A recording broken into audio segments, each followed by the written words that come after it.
know that you're hurting and you're stressed out, but maybe we could roll up and work it out. We ain't living like we supposed to, but you're the only one that I'm getting close to. And we got better days on the way, so baby, know that I'll be around. Cause I can hardly breathe when I'm without you, and I know you can't sleep when you're alone. There ain't no mountain. What's the deal? It's your boy I bet what he said. Power Industry, home of the music and entertainment. Unfortunately, this segment does not include my partner in crime, Power 05 DJ Remo. But we are constantly moving, so when he's up and outbound, we just keep it flowing. Right now, I'm in the building with an up-and-coming producer, engineer who's just received a Billboard place. Congratulations. Thank you, man. Appreciate it. My man Jordan Mitchell. What's going on, baby? How you doing? Good, man. Thank you for having me. I appreciate it. Not a problem, not a problem. So why don't you tell the people like how you started, where you're from? Okay, so I grew up in a small farming town in Kansas. Like my whole family farms. I was just like a weird music kid growing up, and On the farm. yeah, I mean I drove tractor and stuff like that, but not like with animals or anything like that. but yeah. So and then my grandma plays piano, my dad plays guitar, but just kind of on the side. But I was really obsessive about music and everything, and so I kind of got into engineering because I was started playing guitar, and wanted to learn how to record or band and stuff that was going on like in So was early... the band in the farmhouse or like? No, it was what in the was basement. Did you have a band? So you had a band? But next, yeah, we Did had you a perform like at the school and all that? at the school. What was the name of the band? At the pep rally, Easy Street. It was a cover band. That's kind of hot right there. It's not Easy bad. Street. I've like Easy Street. I've had That's worse kinda, band you know, names after for sure, but no, but Easy Street sounds kind of cool. So that's kind of where it started, and then we eventually like went to a studio. When I was like in 7th grade, we had the drummer and I had written some songs, and it sounded okay, but we went to like a real studio where there's no computers or anything, and then eventually there was like some older kids that were in some bands that had recorded on Pro Tools and were telling us about Pro Tools. We were listening to the record, and we're like, man, this shit sounds way better than like why does this shit sound so much better? And so that just kind of got me interested in the recording process because they had done their stuff themselves, and we spent all this money to go to a studio, and their stuff sounded way better. So, one of my friends, one of the guys in the band, came over and just installed a bunch of software for me, and it was just like DIY from there. So I started engineering when I was like 14, but originally I got into it because of I was a musician first, and then started getting into the engineering side of everything. So, as a musician, what were the different instruments you played? I started on guitar. I took piano lessons actually when I was like 7 or 8, but I only took that for about 4 or 5 years. Then kind of left it. Then played guitar and drums and the tuba, like the sousaphone, the little tuba and stuff like that in band. But yeah, that's kind of the extent of it. I'm kind of just like decent at a lot of things. Not really super sharp at. Well, I mean, you know, a lot of stuff, but just kind of like well-rounded in a couple of things. So let me ask you, how do you wind up in the #1 market for music, which is New York City, where we are? I got lucky, man. It was hard work and being at the right place at the right time. I was living in Philadelphia at the time, and I was interning at this studio here. I got this internship at Lounge Studios here, which is my home. So now. wait, you were interning? I mean, you lived in Philly and then you interned in New York. Mm-hmm. So that's like what, a 2.5 hour ride? Yeah. Least, So right? what I would do is you have a minimum amount of hours that you have to do interning here, and I would just sleep here on the weekends and clean. Like in the studio? In the studio as an intern. And you know Walt and Blue and Jay Sounds and everybody. And the whole Walt team probably here. was in the next room sleeping. Right. Not anymore, not when I got here. Yeah. But you know Walt slept in his car. Let me tell you, don't let that dude fool you. He used to sleep in his car. That's crazy. He used to sleep in his car. I don't know if you know his story. I brought him up to Power 105 when they... Oh yeah, I watched the interview. Alright, so he slept in his car. I know Walt really well. It's crazy. Good dude, man. Big shout out to him. Yeah, big shout out to Studios. Walt and Blue and the whole team here, man, because they gave me the opportunity. But I think they saw I was doing that, and then they just appreciated the hard work ethic and just grinding, and then that and just good luck and timing because the opportunity had opened up for me.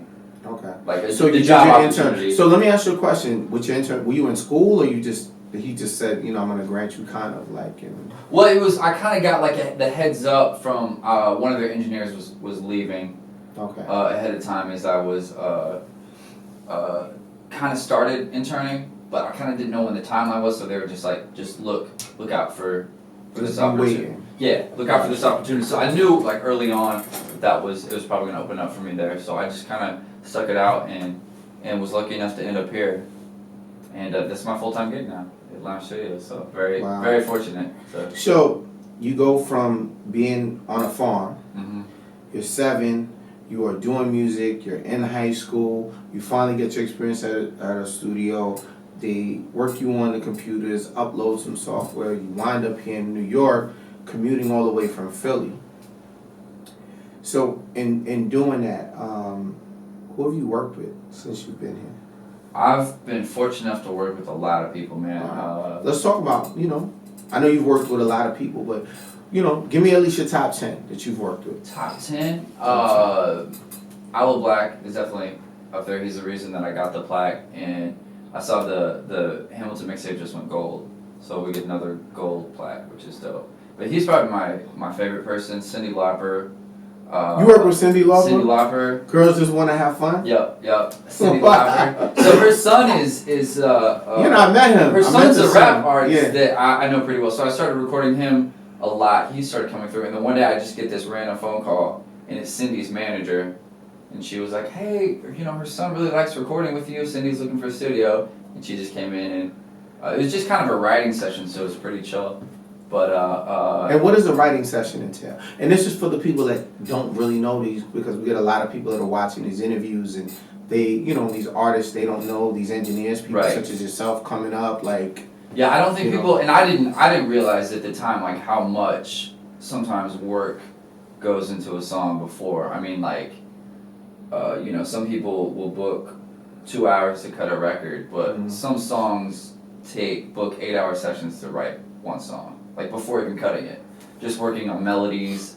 A lot of times the producer will come in and work around whatever the vocal melodies are, because a lot of the times like they'll come up with a vocal melody and you'll want to change the beat around whatever the vocals are doing. So instead of vice versa, having the beat kind of be what it is. So yeah, that's kind of the extent. And every writing session is a little different. Like the Hamilton record, Aloe Black recorded and wrote the last chorus on the spot. So he's just like that quick, and we cut that whole record in like 30 minutes or an hour. 30 minutes? Yeah. And then he left, and he was out, and that was him writing and recording like the last chorus. So it just varies. That's amazing. Yeah. Oh, he's so dope. Ty Dolla $ign is another one of my favorite. Oh, Ty Dolla $ign, yeah. I just had well, you know, we had A1 up here. Yep. So you know, Yep. A1 was here Yeah, the shortly. record was You so know, sorry about your loss, A1. Big shout out to A1. You know what I mean? Yeah. And Lyrica Anderson. Much love for both of y'all. I ain't taking sides. But let's keep. So okay, Ty Dolla. Who else? Nile Rodgers. Okay. And Blondie and Dev Hynes, that was all one session. That was kind of crazy. But that was another thing where Wow. it was so relaxed. Sir the Baptist, he's a big homie of mine on Atlantic. Kat DeLuna, I've been working with a lot lately. There's just a lot of. She's got some good stuff coming up too. She's about to. So this is a big thing for a farm boy, and Yeah. I don't say that in the most disrespectful way. I mean, I think that people need to always acknowledge where people come from, because sometimes you hear producers and MCs and they don't realize that everybody comes from different places. Yeah. Well, it's more similar, I think, than Kansas, or at least where I grew up to New York than other places that people would think, because it's like this is a hardworking, like no bullshit grind city, and that's kind of the same environment that I kind of grew up in, and you know, had this strong work ethic like from my family. Well, I mean, when you were and like you when know, I my was a grandparents kid, never retired. Like they worked until he was 90 and died. So like it's just that same type of energy and hustle, I think. I think that, I'm gonna be honest, just like I've been down south and I've seen people that own farm, and I guess the work ethic, like there's no retirement No. in the culture that you come from, Mm-hmm. and it's not a color culture. It's just a working class culture that comes from, like, I don't know what the appropriate term is, but being in a farm atmosphere. Anyone that lives off of the ground and what the earth gives us. I noticed that whether you're black, white, Asian, whatever it is, if you come from that culture, it's like there's never no retiring. Kids may move away, take another job, but if you live in that environment, you continue to do what feeds the family and what supports the family and what supports the culture. So it's just kind of, so I can appreciate the work ethic that exists there, because like you said, your grandfather rocked until he was 90, and I'm pretty sure your grandma was like, what are you doing? Why are you still out there in the field? We're okay. The bank, we're covered. You know what I mean? But it's like you don't want to pass the reins along to nobody else to work. And I think that, in looking at you, which is one of the reasons I picked it, like everybody that comes up here when we facilitate the interviews, they all say you're a dope engineer, you pay very good attention, you're just not like sitting there like, oh my God, like you just, your work ethic is there, and it's clear. No, thank you, man. I appreciate it. So that's it's just been very commendable. Learning from a lot of good people, and it's like, it's really like anything else. Like anything you want to get good at, whether it's like music or if you're into finance or whatever, it's just like just working your ass off, man. Just paying attention. So let me ask you, you work with all these great artists. Let me ask you, who do you think had the weirdest kind of, what was the most interesting experience you had? Trying to get you in trouble. No, not trying to get you in trouble. Who do you think, like, you had a very unique, like, oh my God, I've never seen this before. Like, was there anything strange, or, like, everybody has these techniques when they're in the studio. And it's just like, you have to adjust to those techniques as the engineer, the person in there. So what was the most, let me phrase it this way, what was the most interesting experience you had out of the artists you worked with? That's a good question. That wasn't the traditional, like, boom, boom, boom, and you're like, wait, what? That's what you want to do? What was that? Who and what was that experience like? I'm trying to think. I've been lucky enough to not, or unlucky enough to not really experience or see too many crazy things. Give me one crazy experience.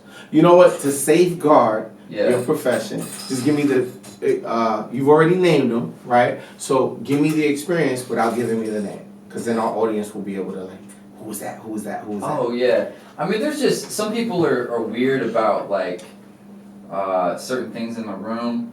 They gotta be taken out. Like, some people are weird with colors.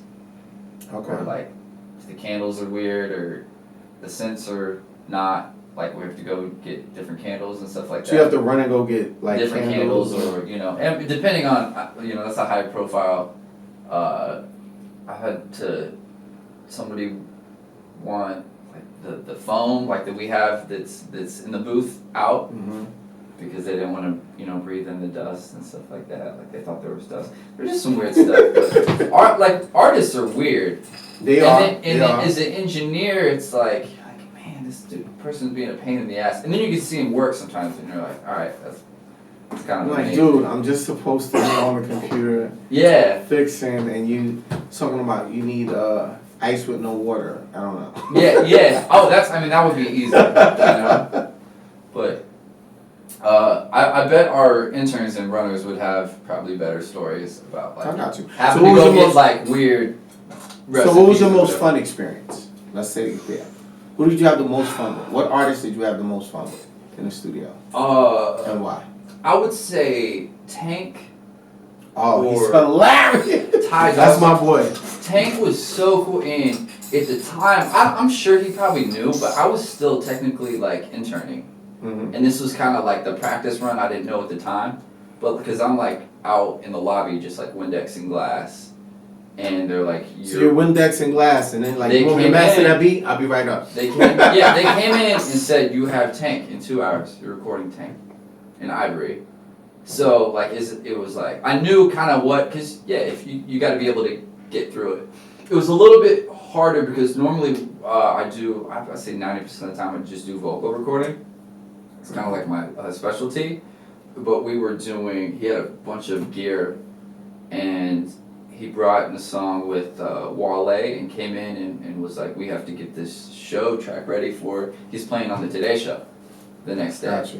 So that was like the most exciting, fearful session that I ever had. But it was great because like I was still not even hired here, and once I got through that, it was like, okay, it gave me the confidence to like, okay, I'm ready. I just work with Tank. I'm ready Drop now. it down when I did my thing. That's, yeah, exactly. Like if I can get through that and get his show track ready, really being not, I wouldn't say not prepared, but yeah, just a really rusty intern engineer, you know, getting thrown into the lion's den on that. But it was great because it was like, okay, yeah, if I can get through that, you know, it just gave me the confidence to record other artists, because it can get kind of intimidating sometimes, you know. It's like it's a really personal thing to put your stories out, like for artists, you know, in music, and little things like they can throw, you know, if you mess up, they can throw off their vibe, and that's kind of like, that's not. And you're dealing it's with a lot of pressure.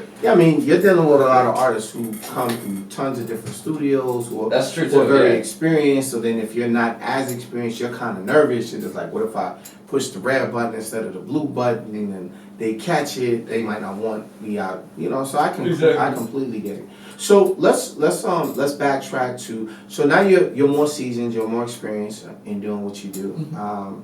I'm an unsigned artist. I know you get a bunch of them. And again, you don't have to give me a name. Any interesting stories about, because we get a bunch of unsigned artists I know that come in, because I direct a lot over the past couple of years. I always suggest this place because I know that there's great people here, and I know that you guys are patient and you're skilled. And I think that those are the two key elements to making any kind of successful track, you know, aside from all the other stuff you do. But those elements are very important. Any interesting stories about any unsigned artists that have come in and tried to record and they've been like, and you're like, what? Definitely. Any what? Definitely. Like, You don't have to give us their names. I mean, no, like, let's talk about it. You know what's crazy, man? It's like, yeah, it's just, I mean, I'm lucky enough that I would say 90% of people that come in are really serious about their craft and really just are here to work. Yeah, occasionally, you know, if it's Friday night and, you know, everybody's with a bunch of friends and just the Henny's flowing and it can get a little wild and crazy and but I love doing those sessions too. But there's a lot of, for sure, is good if not better than talent, you know, than working with a lot of signed people. And I get to see it firsthand, like, you know, people's most vulnerable state of like kind of judging takes, you know. That's kind of part of the job, is being like, that take sucked, let's do it again, like, you know. That's kind of part of the job. So I feel like you have a unique perspective on both, because it's a hard thing, because a lot of people don't know how good they are. Some people are way better than they know that they are, and obviously vice versa. Or way the worse. Opposite. Way worse. But So do you find that the way worse people have a tendency to come in with like alcohol and they want to drink and they want to do, versus those that are really talented, they don't, you know what I mean? Like, or do you find like...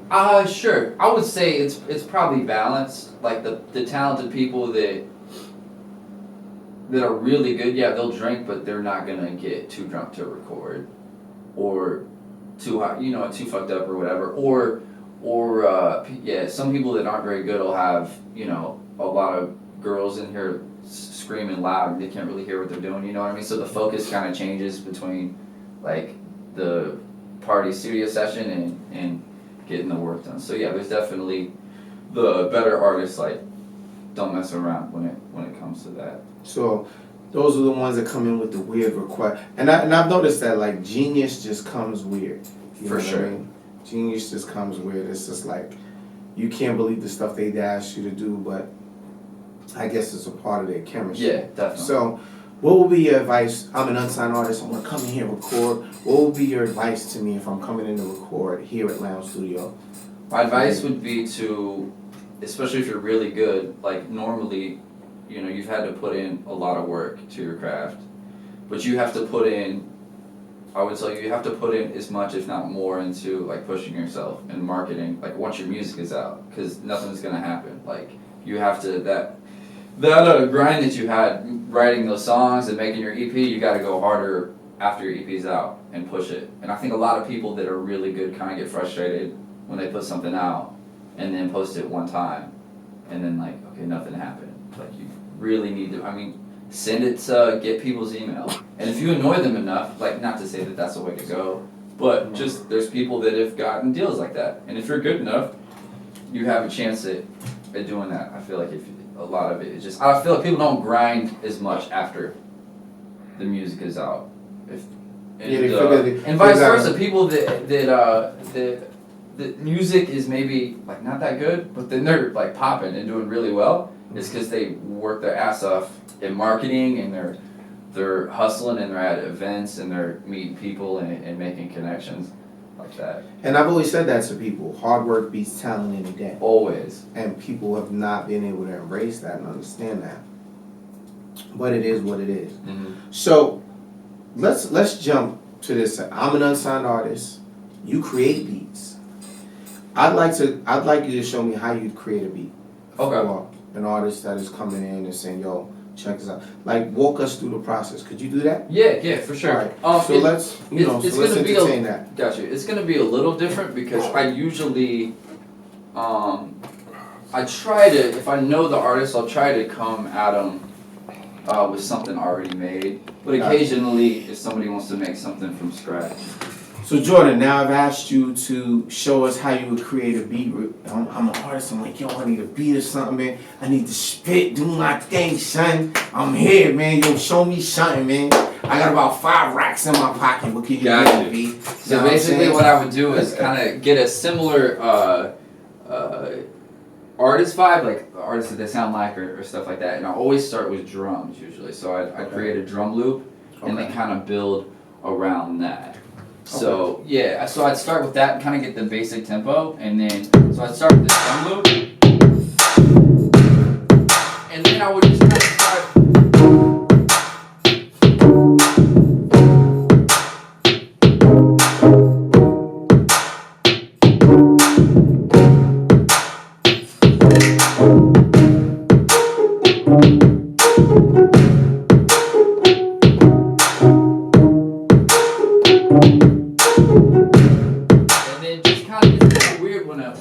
Is in there because you may be kind of going and they're like, yeah, I don't like that, and so you just kind of gotta switch it up. Maybe they want something less melodic, or you know what I mean. So that's kind of part of it. But usually the drum, having the good drum loop, if they like that, then that kind of gives you it's a good safety net, because then you can switch if they're wanting something like, now I want something really, a lot harder. It's too light.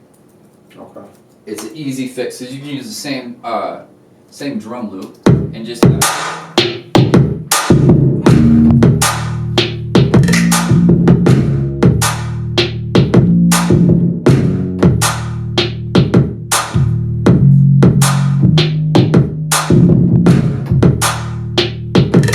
what I mean, like completely change the vibe. So that's kind of what I've done, or this worked for me. So you got me feeling like I should start going in the booth and spitting right now. Just a couple buttons, man. Gotta get you on it. Yeah, man. I'm more the background dude. You know what I mean? But but this is definitely an interesting process. I would have no idea what I'm doing in here. I come from a beatbox time, so that's the best I could do, man. But listen, man, it's been great chopping it up with you, and congratulations on the award. And so that award you got was a silver award. So how does that work? It just went gold. But you got a plaque. I saw the plaque you got. Yeah, so that was a Billboard #1 plaque that we got, and then I think like 2 days ago, it just went gold. So we'll get a. You know what? Can we? I want to show the audience what a Billboard #1 plaque looks For sure. like. Can we do that? Definitely. All right. So, ladies and gentlemen, I'm holding it because I'm not that fortunate to be holding these plaques. But this is Jordan's plaque, so you can see it's real. So, if you're an unsigned artist or a signed artist, understand his journey and where he's come from, and look at what this looks like. And he's about to get another one because it's going gold. So this is all happening at Lounge Studios in Manhattan. Jordan is here. So when you come, you need to request him as the sound man. Might cost a little bread, but it's worth it, because this is eventually where you want to be, right here, with a #1 plaque. and he's the guy behind it. So definitely, man, congratulations on this. And Thank you you should so much. definitely hold this so they can see your Appreciate face it, and man. understand exactly, you know, what's going on with it. You know, show the people. Appreciate it. And let them know your handles, man. You know, Oh, somebody okay, wanna yeah. reach out, like your Everything social is medias and stuff like okay, that. everything is Jordan B. Mitchell. Twitter, Instagram, Facebook, and all that. You can follow me on there.